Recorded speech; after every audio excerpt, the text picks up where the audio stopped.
Genesis chapter 21.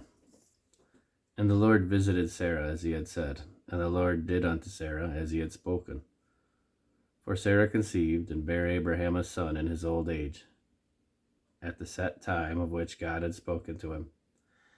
And Abraham called the name of his son that was born unto him, whom Sarah bare him, Isaac.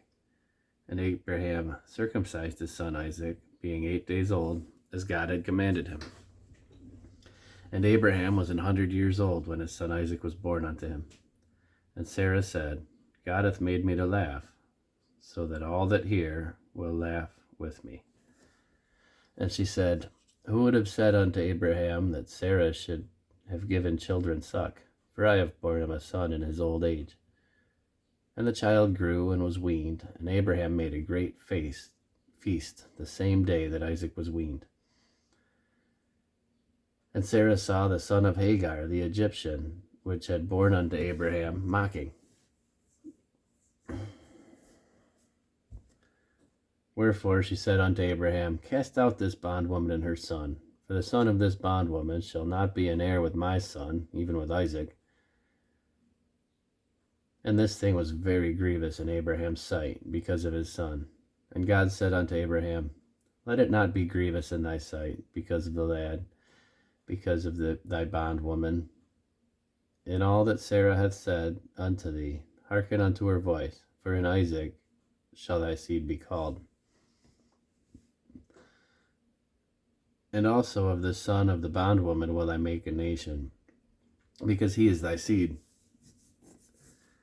And Abraham rose up early in the morning, and took bread and a bottle of water, and gave it unto Hagar, putting it on her shoulder, and the child, and sent her away, and she departed, and watered into the wilderness of Beersheba. And the water was spent in the bottle, and she cast the child under one of the shrubs. And she went, and sat her down over against him a good way off, as it were a bow shot, for she said, Let me not see the death of the child. And she sat over against him, and lifted up her voice, and wept. And God heard the voice of the lad. And the angel of God called to Hagar out of the heaven, and said unto her, What aileth thee, Hagar? Fear not, for God hath heard the voice of the lad where he is.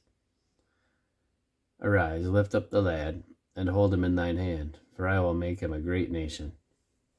And God opened up her eyes, and she saw a well of water, and she went and filled the bottle with water, and gave the lad drink. And God was with the lad, and he grew, and dwelt in the wilderness, and became an archer. And he dwelt in the land of Paran, and his mother took him a wife out of the land of Egypt. And it came to pass at that time that Abimelech and Phicol, the chief captain of his host, spake unto Abraham, saying, God is with thee in all that thou doest. Now therefore, swear unto me here by God that thou wilt not deal falsely with me, nor with my son, nor with my son's son, but according to the kindness that I have done unto thee, thou shalt do unto me, and unto the land wherein thou hast sojourned. And Abraham said, I will swear. And Abraham reproved Abimelech because of a well of water which Abimelech's servants had violently taken away. And Abimelech said, I wot not who hath done this thing, neither didst thou tell me, neither yet heard I of it, but today. And Abraham took sheep and oxen, and gave them unto Abimelech, and both of them made a covenant. And Abraham set 7 ewe lambs of the flock by themselves. And Abimelech said unto Abraham, What mean these 7 ewe lambs, which thou hast set by themselves? And he said, For these 7 ewe lambs shalt thou take of my hand, that they may be a witness unto me, where I have digged this well. Wherefore he called that place Beersheba, because there they swear both of them. Thus they made a covenant at Beersheba. Then Abimelech rose up, and Phicol, chief captain of his host, and they returned unto the land of the Philistines. And Abraham planted a grove in Beersheba, and called there on the name of the Lord, the everlasting God. And Abraham sojourned in the Philistines' land many days.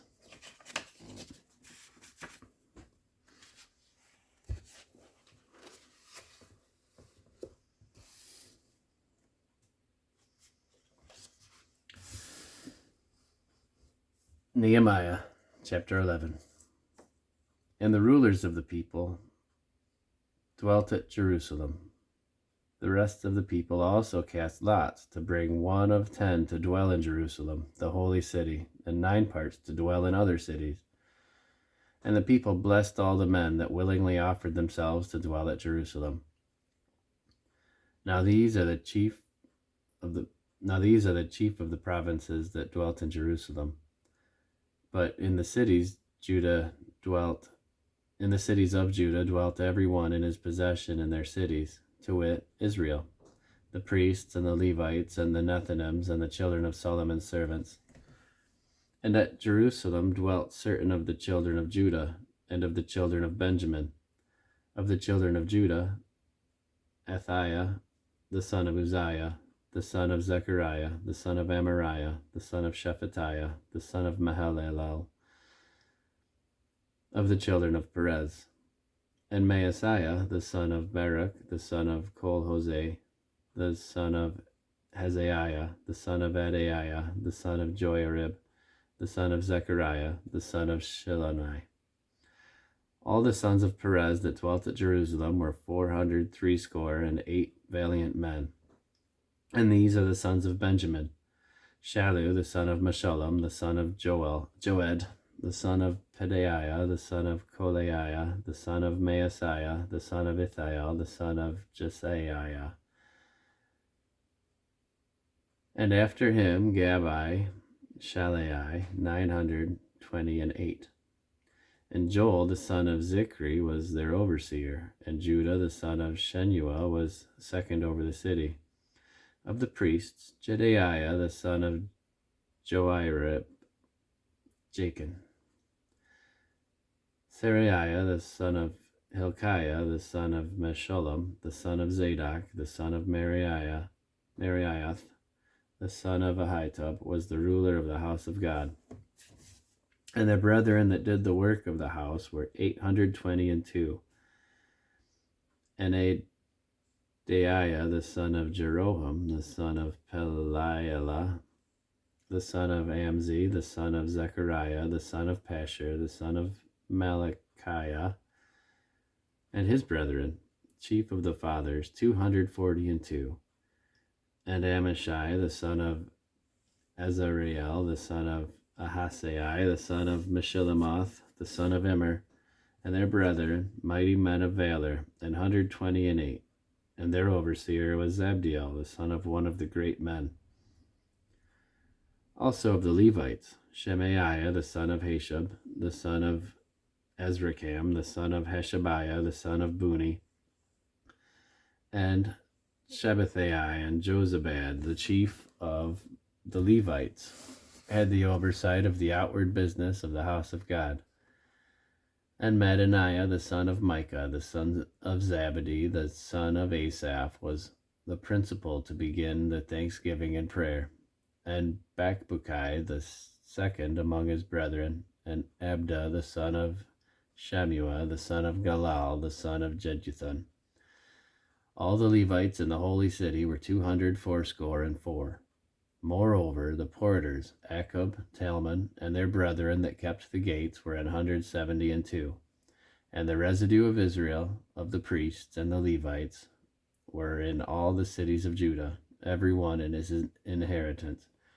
But the Nethinims dwelt in Ophel, and Zihah and Gispa were over the Nethinims. The overseer also of the Levites at Jerusalem was Uzziah, the son of Bani, the son of Hashabiah, the son of Mattaniah, the son of Micah.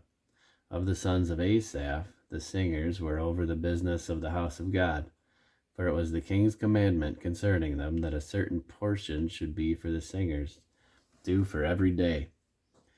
And Pethahiah, the son of Meshezabeel, of the children of Zerah, the son of Judah, was at the king's hand in all matters concerning the people. And for the villages with their fields, some of the children of Judah dwelt at Kiriath Arba, and in the villages thereof, and at Dibon, and in the villages thereof, and at Jekabzeel, and in the villages thereof, and at Jeshua, and at Moladah, and at Bethphalet, and at Hazar Shual, and at Beersheba, and at the villages thereof, and at Ziklag, and at Machonah, and in the villages thereof, and at Enrimmon, and at Zariah, and at Jarmuth, Zanoah, Adullam, and in their villages, and at Lachish, and the fields thereof, and Azekah, and in the villages thereof. And they dwelt in Beersheba until the valley of Hinnom. And the children of Benjamin also from Geba dwelt at Michmash, and Abijah, and Bethel, and in their villages, and at Anathoth, Nob, Ananiah, Hazor, Ramah, Gittaim, Hadid, Zeboim, Nebalat, Lod, Ono, the valley of craftsmen. And the Levites were divisions in Judah and in Benjamin.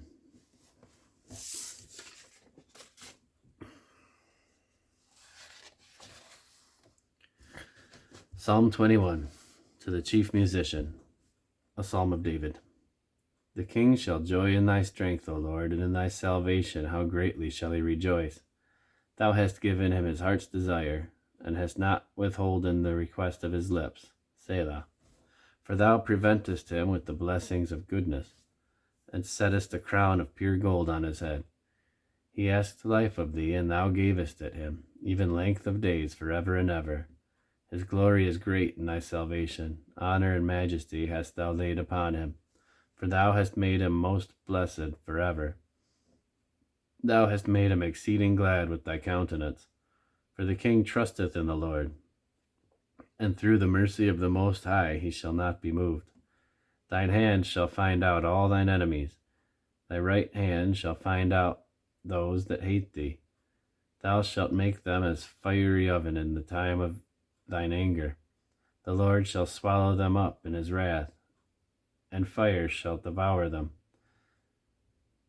Their fruit shalt thou destroy from the earth, and their seed from among the children of men.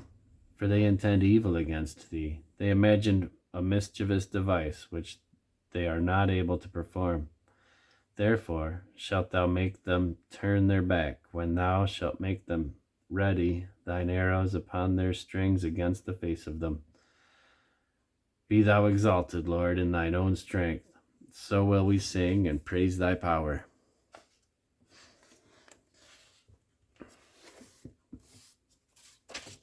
Luke chapter 5.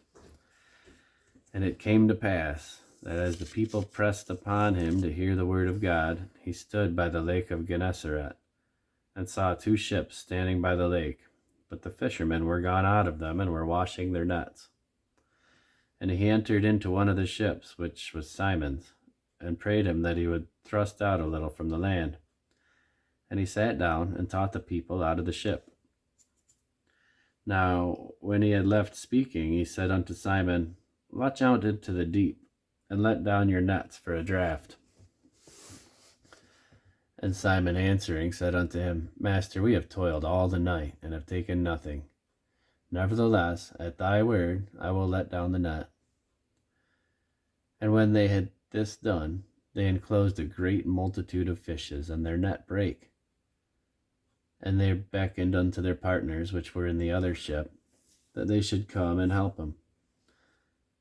And they came and filled both the ships, so that they began to sink. And Simon Peter saw it, and fell down at Jesus' knees, saying, Depart from me, for I am a sinful man, O Lord. For he was astonished, and all that were with him, at the draught of the fishes which they had taken. Zebedee, which were partners with Simon,